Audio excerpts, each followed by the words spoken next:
The following is part of Cornell Contemporary China Initiative Lecture Series under the Cornell East Asia program. The arguments and viewpoints of this talk belong solely to the speaker. We hope you enjoy. So we're very happy tonight to have from our own government department Professor Jessica Weiss, who some of you, I might say she needs no introduction. Obviously many people know her here. But I will nevertheless introduce you, Jessica. She came to us in 2015, so she's only been here a couple of years, but she finished her PhD in political science at the University of California at San Diego in political science. I said yes, and then went to Yale and was there from. You finished in 2008, so you were at Yale from 2009 until 15, right? Mm-hmm. And then we picked her off, happy that we have gotten her, and brought her to Cornell. And she's talking about a topic that obviously nobody's really interested in. Well, thanks all for coming out. Obviously, this is a topic that is hot on many people's minds, not least with the Secretary of State over in Asia this week.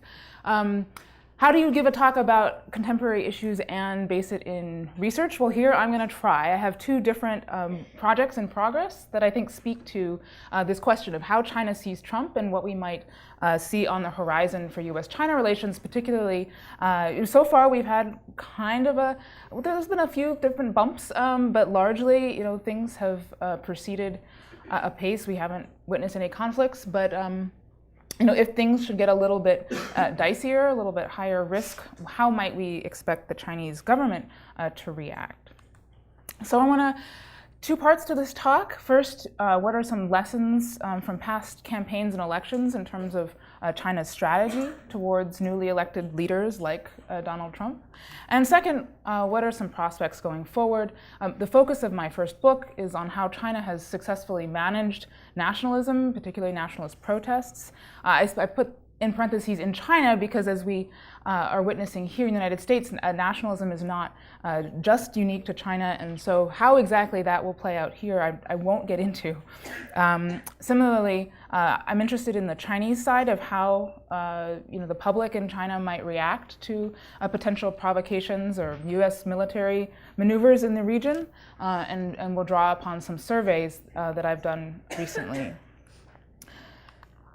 So overall, this pattern of behavior that I and a co-author have seen in terms of how China deals with new leaders is that they've largely sought stability, closely watched campaign rhetoric to gauge a new leader's intentions, looking particularly at how consistent what was said on the campaign trail was with other indicators, including past remarks and actions, as well as the larger reputation of close policy advisors and the party. They also, seen from Beijing, look carefully to see whether or not what's said on the campaign trail marks a change with the past incumbent or continuity or the status quo. And in particular, this is at odds with some of the conventional wisdom about how it is that unelected leaders like China's interpret what's said in a democratic setting like the United States, that in fact campaign rhetoric is not ignored just as cheap talk, but nor is it taken at face value as an indicator of policy itself. So the framework that my research has identified is this pattern of first China looking at whether the candidates' remarks are consistent, whether they herald a change or continuity with the status quo, or by contrast, whether they are inconsistent, or what a candidate says on the campaign trail seems to be pretty opportunistic or at odds with other indicators of the policy that might be pursued once in office. Now, what about China's reaction here? We've identified three different categories. First is a sort of proactive response of trying to encourage cooperation and diffuse potential tensions. The second is a status quo response, which is basically preserving existing modes of cooperation, but not embracing any new initiatives. And finally, this is the category that I think China has applied to Trump, is wait and see, or in Chinese, it's 拭目以待, where China looks to a leader's words and actions after the election to infer his or her true intentions, rather than taking what was said on a campaign trail at face value. So this framework really emerged from an examination of 6 different newly elected leaders, not including Trump, 2 from the United States, 2 from Taiwan, and 2 from Japan.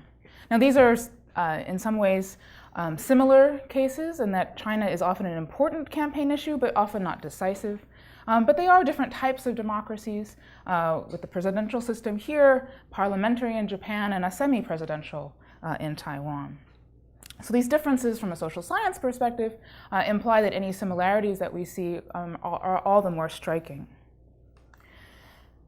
I'm going to talk very briefly about 3 illustrative cases. The first up here, where we look at George W. Bush, who in his first 2000 election, where he was quite consistent in what he said, marking a change with the past, and resulting in a proactive Chinese response to try to diffuse potential confrontation.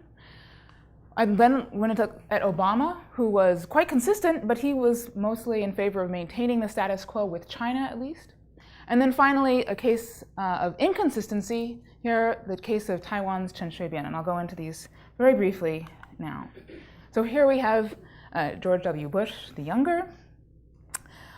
He, on the campaign trail, promised a much more hawkish China policy. He was known for anything but Clinton, accusing Bill Clinton of having been too soft on a number of issues with China, particularly the theft of nuclear secrets and the abuse of human rights.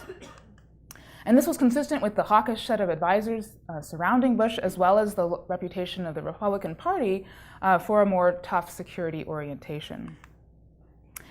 The view from Beijing was that his remarks on the campaign trail were largely consistent with the Republican desire to strengthen American hegemony in the region, and that the military backgrounds of close advisors Dick Cheney and Colin Powell interpreted as likely to be strengthening American defense ties in Asia. These campaign statements made Beijing nervous, as the party newspaper Renmin noted, and called these the markings of a true hawk. What had happened after the election? We identify a pattern of proactive engagement. First, China sent a high-level leader, Chen to Washington to try to build an early foundation or rapport with the new administration.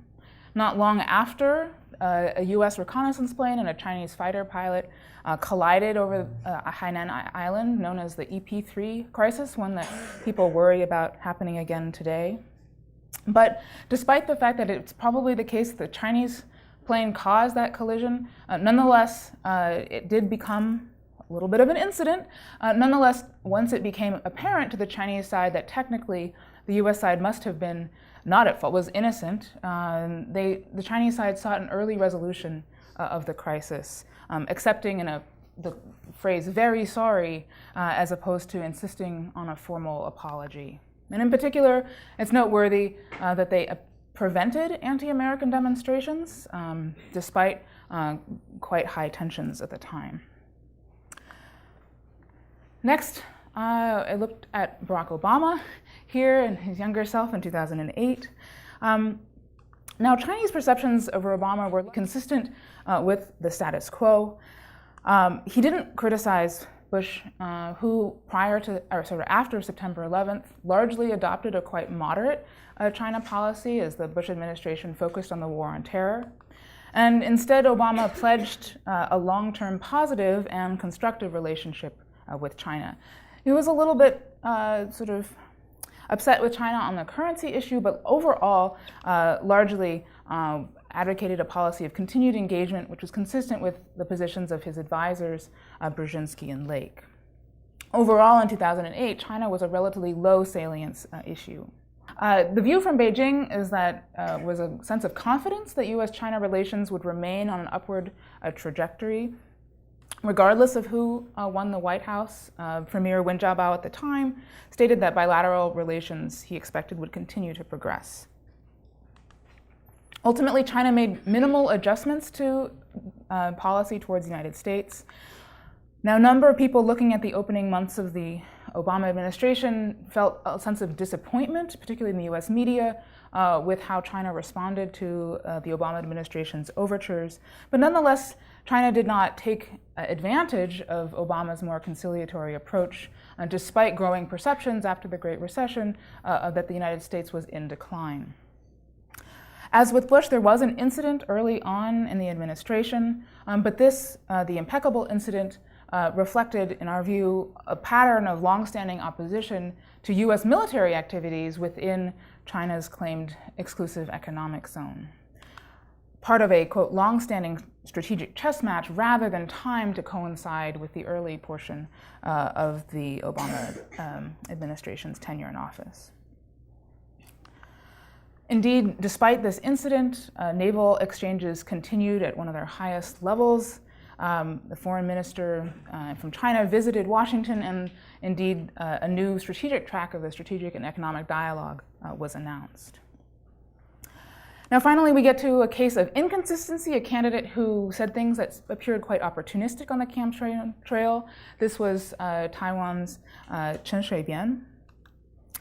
What was interesting here is that while in the United States, people often say, oh, candidates always get tough on China during the campaign season and then they govern more moderately. In Chen Shui-bian's case, he was known to be a sort of independence firebrand, and on the campaign trail, he went to the middle. He tried to be more moderate to court voters that might be wary of supporting him. And on the campaign trail, he promised to work with China on direct transportation, commerce, and communications, which was quite at odds with his previous support for Taiwan independence as Taipei's mayor, when he had shouted, "Long live Taiwan independence," and had supported a referendum on independence. Now, Beijing looked at this a little askance, discounting it as politically motivated, accusing Chen of, quote, using beautiful words to deceive the Taiwan people, and in an internal party circular, concluding that after Chen consolidated his hold on power, that he was likely to speed up the drive toward Taiwan independence. And some of these views, his moderate position, seemed to be at odds with those of his senior close advisors whom Beijing felt were affiliated with the, quote, separatist Li Denghui. What did China do after the election? Waited really for clarity on the One China policy. Before the election, then Premier Zhu Rongji warned the Taiwan people against voting for the, quote, one who is for Taiwan independence.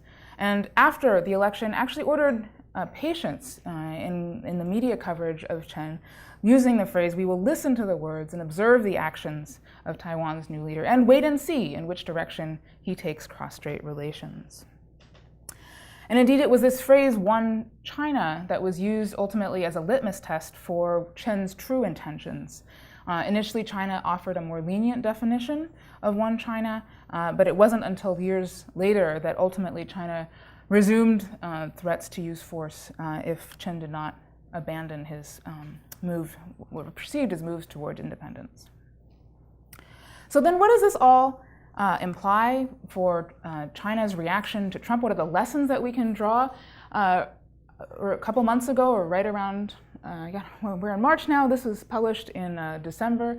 My co-author and I published a piece in the Washington Quarterly that I refer you to called "Will China Test Trump? Lessons from Past Campaigns and Elections."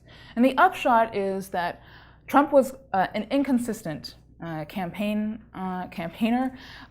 He continues to be somewhat so in office. So what this implies is a wait and see, a policy that I think what we've seen in the last several weeks has been indeed this kind of very cautious approach from China, taking actually a pretty restrained response to some potential provocations or things that they might otherwise take umbrage. So what exactly did Trump say? First, looking at trade and economics. On the campaign trail, he accused China of raping the United States economy and threatened, among other things, a 45% tariff on Chinese imports. Despite his own consistent sort of protectionist trade rhetoric, his words were in some ways sort of contravened by some of his close advisors, including now Secretary of Commerce, but then close advisor Wilbur Ross, who said during the campaign, oh, everybody says he's going to slap 45% tariff on everything out of China. That's not what he said, and it's not what he intends. What he actually said was, if it turns out that the Chinese yuan is overvalued then they won't negotiate with us, then it may become necessary as a negotiating measure to threaten them with as much as a 45% tariff. I've picked out a few here, but there's a lot more illustrations in the paper. The second is on taking a look at currency. For example, Trump pledged, as other candidates had before, including Romney, to label China a currency manipulator on day one. This seemed, as it was in 2012, increasingly out of step with the facts. China seen as trying to prevent depreciation rather than artificially deflating it. And in addition to being at odds with the facts, it also now seems to be at odds with his own Secretary of Treasury, who stated recently that we have a process. Not only did Trump not declare China a currency manipulator on day one, but his Treasury Secretary stated that there's going to be a process, we're going to go through it, and we won't come to any judgments until that process is done, and that won't be until April. On security, during the campaign, Trump pledged a very strong military presence and to develop the military. On the other hand, he also criticized US allies for not paying enough for American security guarantees and stated that we can no longer defend all of these countries, Japan, Germany, and South Korea. And among other things, indicated a willingness to withdraw troops from Japan and possibly accept a world in which Japan acquired nuclear weapons. But these views were also at odds with those expressed by his advisors, Navarro and Alexander Gray, in a foreign policy piece where they called US alliances bedrocks of stability in the region and stated that the Trump naval program will reassure our allies that the United States remains committed in the long term as a guarantor of the liberal order in Asia. So what did China make of all of this? Wait and see. A former Chinese ambassador, Ma Zhenggang, stated that we don't really buy all that he said during the campaign. Who knows what he believes? Perhaps he himself doesn't know either. The People's Daily, in a sort of a quasi-authoritative commentator article, stated that aggressive arguments about China are generally toned down once the nominee wins the election and takes office.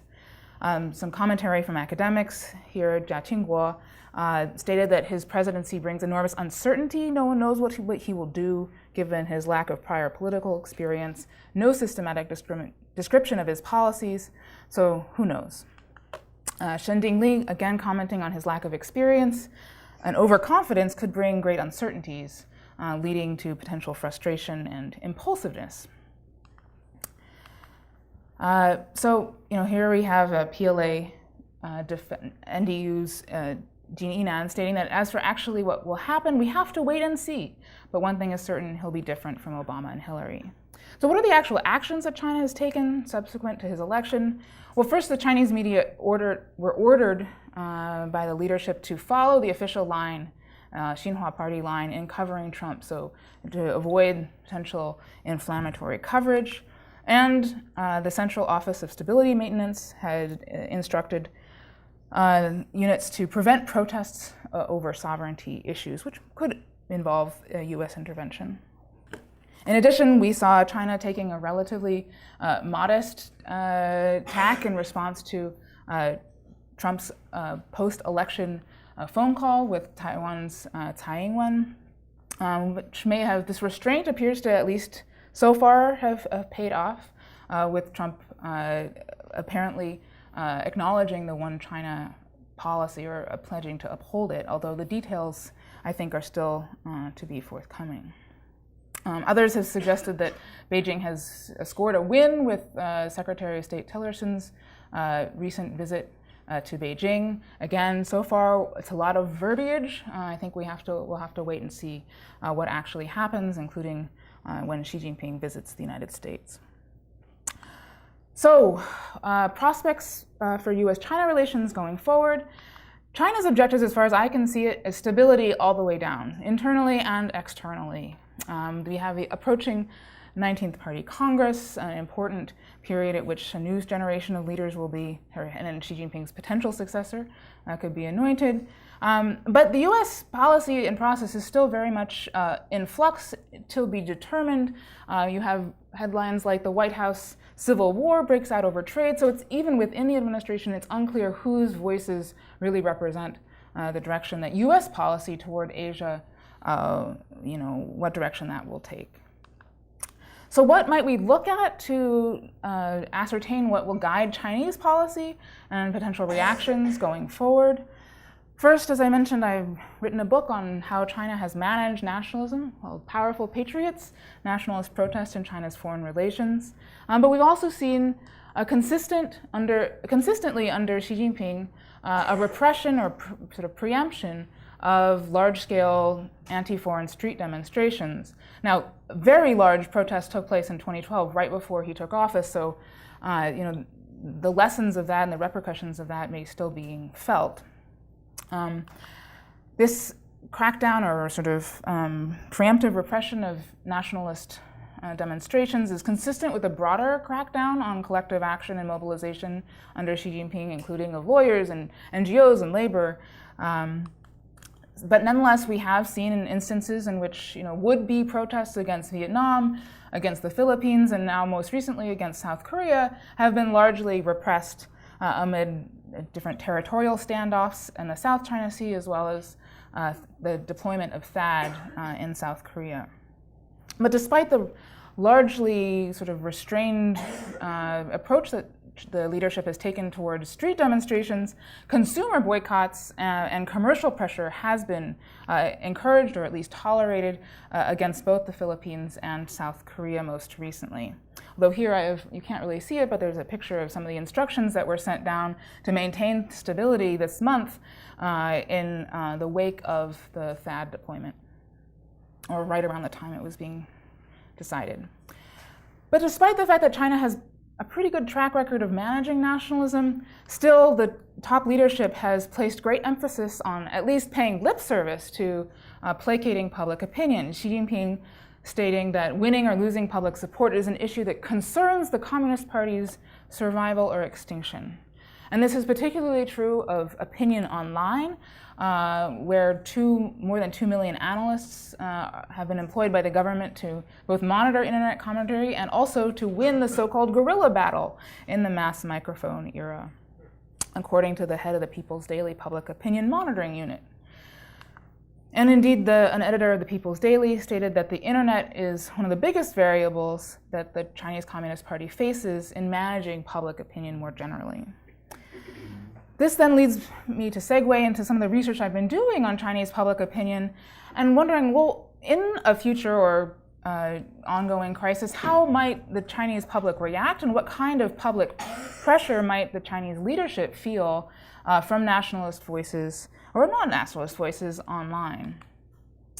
There are a number of theories here that my recent surveys have aimed to evaluate. One is that threats are very difficult for leaders to walk back because they invite a public backlash or audience costs, as the term has it.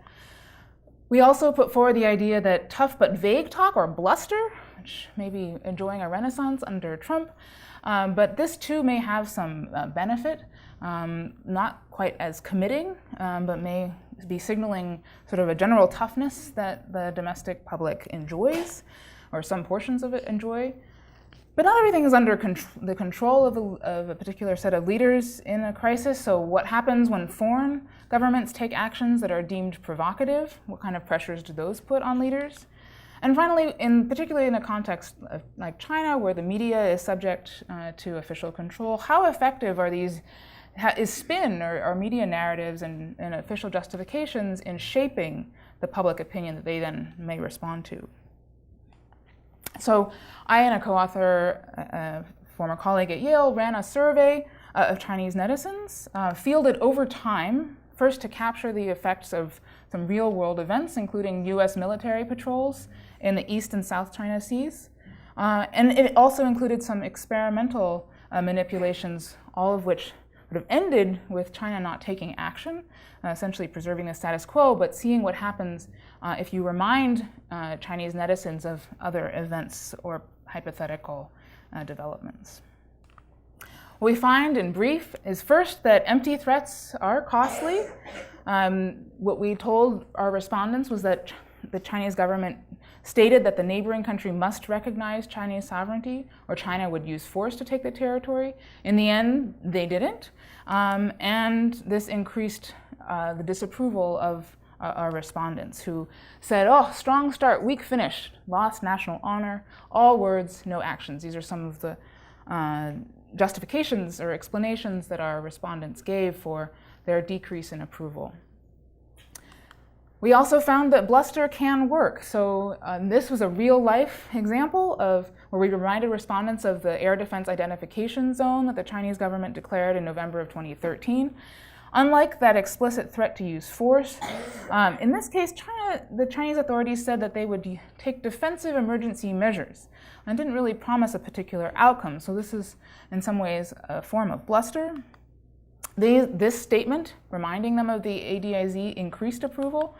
One respondent said, well, while defending the nation's sovereignty, we must also take the overall situation into account and safeguard the international environment for peaceful development. We also found that media narratives and framing can matter. The first one, biding time, one that's, I think, quite colorful and used in the Chinese context of suggesting that, well, we shouldn't use force now because in this case, the United States and Japan are afraid of us catching it up and will use all means to check China's development. So we must not take their bait. This is actually an actual phrase used by General Liu Yuan in the Chinese media in 2013. The other reminded Chinese respondents of the century of national humiliation, and as well as Mao's famous phrase, the Chinese people have stood up. Both of these frames or primes increased approval. Even though the government didn't take action, people were like, yay, but a little bit. I mean, I don't know. It was significant, but not massive. And finally, we looked at three types of so-called provocations, or things that might be deemed provocative in the Chinese context. The first was the fact that after China declared the ADIZ, the United States flew 2 B-52 bombers through that newly declared zone and didn't radio Beijing or follow instructions. That was the first sort of real-world provocation that we reminded them of. A second one was a more hypothetical challenge plus an insult. We stated that the neighboring country had started construction on the disputed territory, and the foreign country spokesman said, China's a paper tiger, we don't have to worry about their concerns. That doesn't happen in real life, but we wanted an insult, so we made one up. And then the third one, again, going back to the real world, we reminded them of US reconnaissance flights and the EP-3 incident. All three of these provocations, which were assigned independently, so nobody got them all, they decreased approval. And this was borne out in the real world, sort of real-time results that we found looking at Chinese reactions to 2 freedom of navigation patrols as well as another patrol. So these real-world provocations took place in October of 2015 through January of 2016. And there's continuing debate over how frequently these freedom of navigation patrols should take place. My view is that the frequency is less important than how publicly they were pronounced. So part of the reasons we were able to run this in real time to capture their effects is that they were leaked 2 weeks in advance. It was sort of like a steady countdown to this big action that the United States was going to take to challenge China's excessive claims in the South China Sea. What we found was that both of the freedom of navigation patrols reduced the actual Chinese respondents' approval of the Chinese government's foreign policy performance. This was not experimental. We just looked at how baseline evaluations of China's foreign policy performance changed over time. The B-52 flight, which I didn't discuss here, there was a flight where a B-52 flew within 2 nautical miles of a Chinese claimed feature, Quadrone Reef. This was later claimed unintentional by the United States, and in fact wasn't reported until about a week later. I think it was leaked by the Wall Street Journal. And that didn't have as much of an effect, perhaps consistent with the idea that this wasn't portrayed in as provocative a way. So I've talked for a long time. I just want to conclude briefly by suggesting that all of my research suggests that China has sought stability, both at home and abroad, as its first and foremost priority. This also means that China is unlikely to aggressively go around testing new leaders like Trump, which is a common narrative that gets me every time, motivates me to do better research to prove them wrong.